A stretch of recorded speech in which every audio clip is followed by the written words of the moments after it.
Olá, investidor! Seja bem-vindo a mais um vídeo do canal Holdergrafista. Nesse vídeo eu vou fazer uma análise do Banco do Brasil para ver se ele realmente é uma empresa previdenciária, com base em vários pontos que eu acredito que sejam essenciais em uma empresa para ela ser previdenciária, ou seja, uma empresa que você vai comprar para receber renda para a sua aposentadoria, ok? Bom, os pontos que eu vou considerar são a solidez da companhia, ou seja, qual que é a margem da companhia, não apenas nos últimos 12 meses, mas historicamente, a consistência nos lucros, ou seja, se ela teve prejuízo ou não, se ela conseguiu se manter tendo lucros, mesmo nos momentos mais difíceis da economia, e o setor dela, se é um setor historicamente mais perene, mais seguro, ou se é um setor mais arriscado. Em segundo ponto, eu vou olhar um pouco mais para os dividendos. Por quê?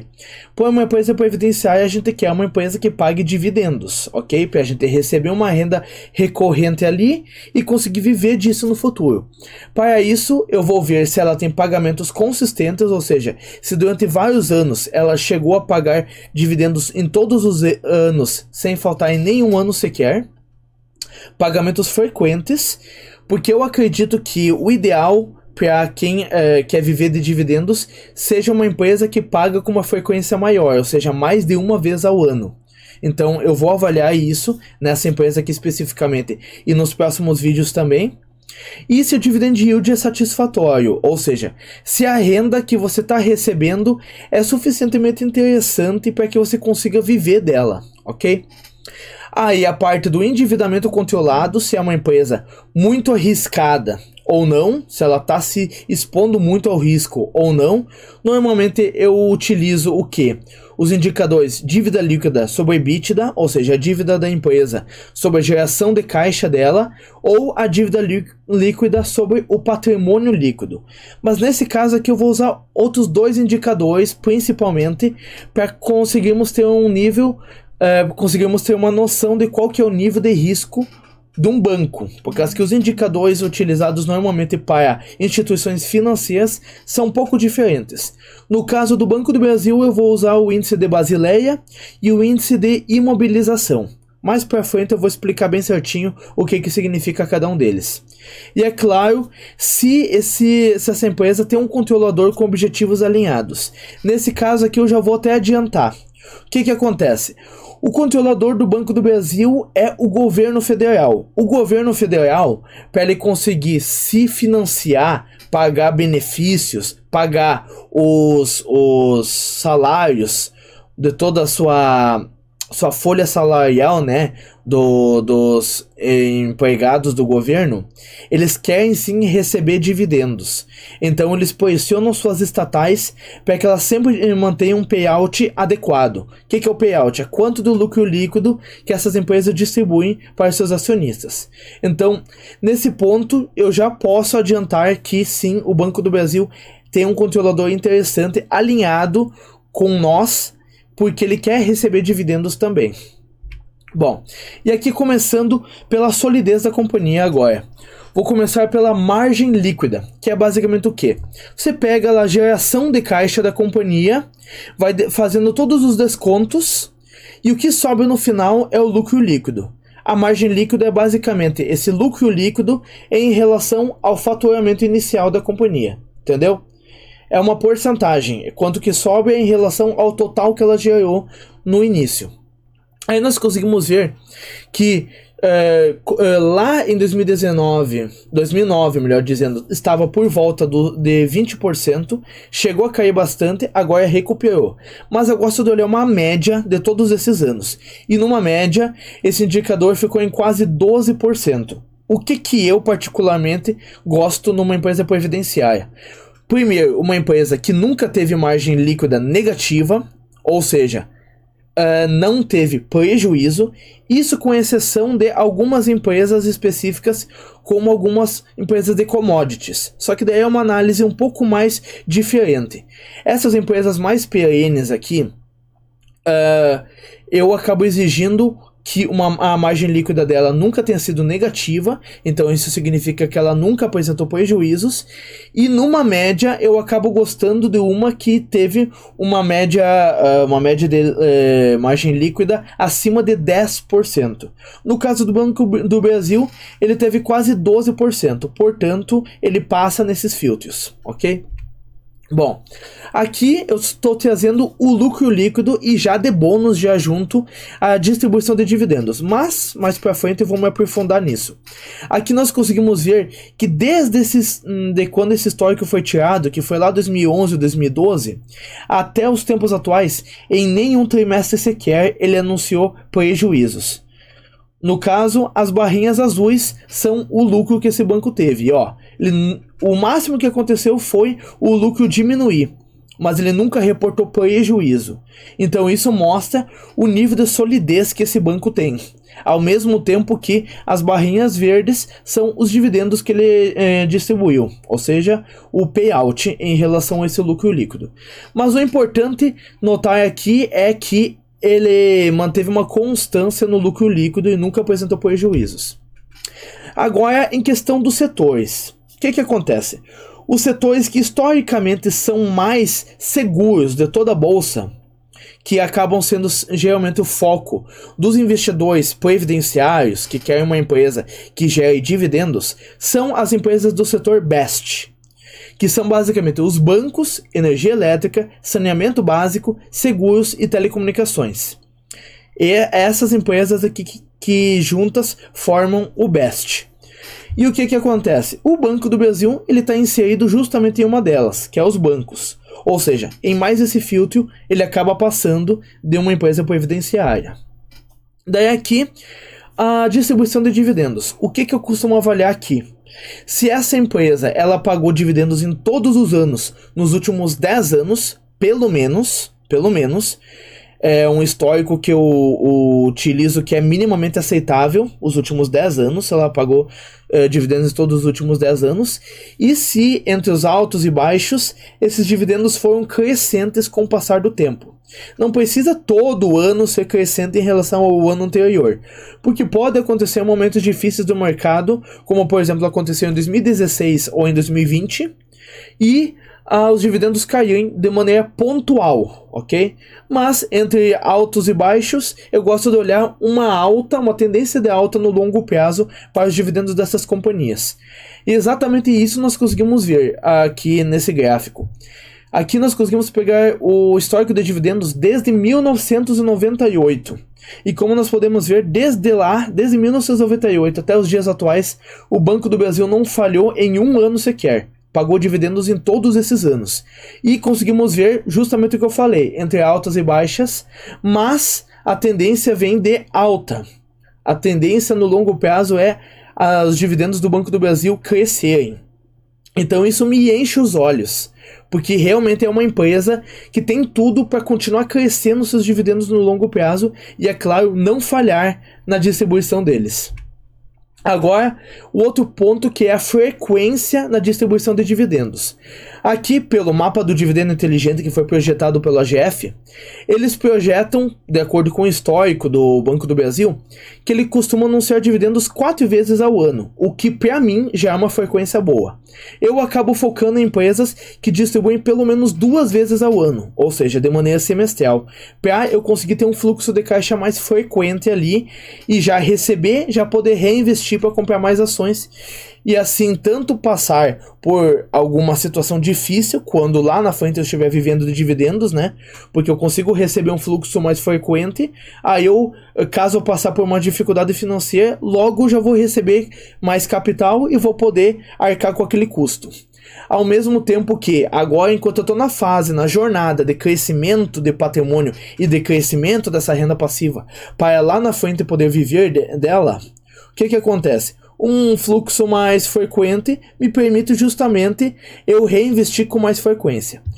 E é claro, aqui com base nessa projeção aqui que o MDI traz, o Banco do Brasil ele costuma fazer 4 anúncios ao ano, mas historicamente nos últimos anos ele tem anunciado bem mais dividendos do que essas 4 vezes. Por exemplo, em 2021, ele anunciou 9 vezes dividendos.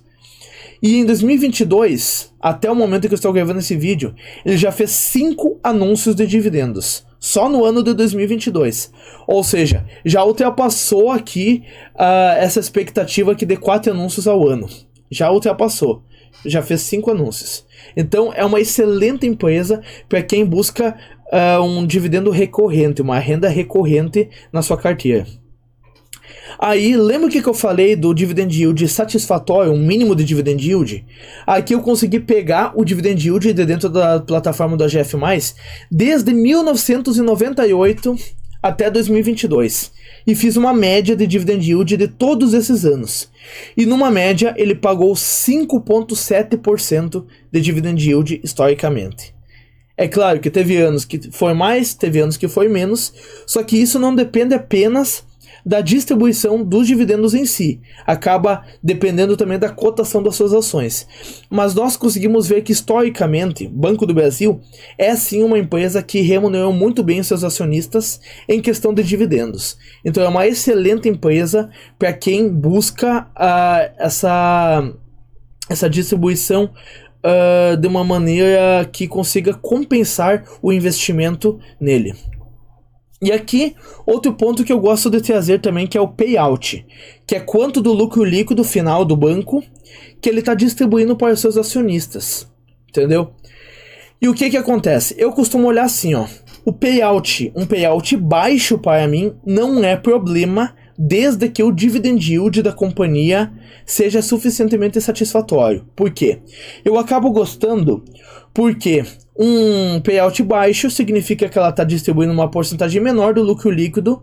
Então, ou ela está diminuindo a alavancagem dela, portanto, pagando dividendos, ou ela, pagando dívidas, ou então ela está reinvestindo nela mesma para ela crescer várias outras partes do negócio. E com isso, no futuro, já é resultados maiores e com isso acabar distribuindo mais dividendos. Mas o ponto da atenção que a gente tem que ter é as empresas que possuem um payout muito elevado. Principalmente algumas empresas que costumam pagar, que têm às vezes alguns payouts acima de 100%. O que acontece? Essas empresas estão pagando mais dividendos do que o que elas estão lucrando. Então, é claro que tem alguns casos específicos que dá para fazer isso. Mas na grande maioria das vezes, não dá. E isso é um sinal muito arriscado. Porque, por exemplo, o que aconteceu lá no passado com a Oi? A Oi, ela começou a se endividar para continuar distribuindo bons dividendos, para dar a sensação para o mercado que ela continua lucrativa e distribuindo dividendos. Ou alguma empresa pode, por exemplo, começar a vender partes da sua empresa, partes do seu negócio ali, com isso um caixa vai entrar e ela vai continuar distribuindo dividendos, mas não necessariamente ela está lucrando. Então aquela distribuição de dividendos não é sustentável, e por isso que é sempre bom olhar para o payout. No caso aqui do Banco do Brasil, eu consegui pegar o histórico de payout desde 2011 para cá. E nós conseguimos ver que numa média ele pagou 41% de payout. Ou seja, eu considero esse payout muito seguro, muito tranquilo assim, e não me acende um alerta, não me deixa preocupado nessa situação aqui. Aí aqui é o nível de alavancagem da empresa. O que acontece? Como eu já falei lá no passado, ali no início do vídeo, para empresas em geral que não são financeiras, é um pouco mais fácil de definir o nível de alavancagem, o nível de endividamento da empresa. Mas no caso para empresas financeiras, principalmente bancos, eles não têm endividamento porque eles trabalham com as dívidas. Basicamente, eles compram dinheiro por uma taxa de juros e vendem dinheiro por uma outra taxa de juros maior, entendeu? Então, eles não têm os mesmos indicadores porque eles trabalham com dívidas. Então, no caso do banco, eu gosto de olhar principalmente 2 índices para a gente conseguir ter uma noção de qual que é esse nível de risco que a empresa está correndo, que é o índice de Basileia e o índice de imobilização. O índice de Basileia, ele mostra para nós basicamente dentro no capital que esse banco está emprestando, quanto desse dinheiro que é capital próprio dele, que pertence ao banco, e quanto que ele teve que pegar de terceiros, ou seja, teve que pegar emprestado para outras pessoas para emprestar, entendeu? Daí basicamente aqui ele mostra quanto que é capital próprio do banco. Então por isso que uma porcentagem de 15% ou menos acaba mostrando para nós que esse banco está muito alavancado, porque dentre todo o dinheiro que ele está emprestando, uma pequena parte só é mesmo dele. Então ele está muito dependente daquelas pessoas que emprestaram dinheiro para ele não querem o dinheiro de volta. Porque se elas querem o dinheiro de volta, elas vão ficar sem dinheiro para essa outra ponta emprestador aqui. Entendeu? Ou se esses aqui ficarem inadimplentes e não pagarem, como é que eles vão pagar de volta os caras que emprestaram para eles, entendeu? Acaba tendo um risco muito maior. Então o interessante é que pelo menos uma boa porcentagem disso seja capital próprio do banco, porque se dá problema, é dinheiro dele mesmo, ele consegue arcar com as despesas, entendeu? Por isso que acima de 15% acaba sendo uma porcentagem interessante. E no caso do Banco do Brasil é de 19,3%. Então nesse ponto ele passa pelo filtro. Agora o índice de imobilização. Basicamente o que? Ele mostra para nós quanto do capital do banco que está sem liquidez. Ou seja, está emprestado, está investido em lugares onde se o banco precisar daquele dinheiro, ele não vai conseguir pegar no curto prazo, ou seja, em poucos meses, em 12 meses ali. Ou seja, está alocado em investimentos mais de longo prazo que ele não vai ter acesso àquele dinheiro tão cedo. E no caso aqui, quanto menor esse índice de imobilização, acaba sendo menos arriscado para o banco, porque ele tem mais dinheiro disponível ali caso ele precisar. No caso aqui, abaixo de 45%, acaba sendo já um patamar bem mais tranquilo, bem mais interessante, entendeu? Acima disso já começa a ficar arriscado, porque se rolar alguma emergência ali, pode ser que o banco não ia ter dinheiro suficiente para arcar com essa despesa, entendeu? No caso do Banco do Brasil, está bem tranquilo, 14,8% nesse índice de imobilização. Então, passa nesse índice também, com louvor, inclusive. Bom, espero que esse vídeo tenha te ajudado. Se sim, eu peço que você deixe o like e se inscreva aqui no canal. Eu espero ter respondido a sua pergunta, porque eu utilizo todos esses filtros aqui para definir se uma empresa é previdenciária ou não. É claro, tem mais alguns outros pontos aqui interessantes que é bom a gente considerar, como por exemplo, a governança da empresa, os gestores dela. Só que isso, qualquer coisa, eu posso trazer um outro vídeo mais específico sobre isso, ok? Aqui eu já trouxe vários dos pontos que eu utilizo para analisar se a empresa é boa ou não para a minha aposentadoria lá na frente. Bom, se esse vídeo te ajudou, eu peço que você deixe o like e se inscreva aqui no canal, que eu trago vídeos como esse toda semana e inclusive todo dia eu estou tentando trazer, ok? Bom, se você quiser deixar alguma crítica construtiva, algum elogio, alguma ideia que você gostaria de ter aqui num vídeo, se faltou alguma coisa que a mais além da governança, alguma coisa que você gostaria de ter visto aqui, deixa nos comentários que eu vou ler, vou responder e na medida do possível eu vou trazer aqui no canal, ok? Muito obrigado por assistir até aqui, até o próximo vídeo, valeu!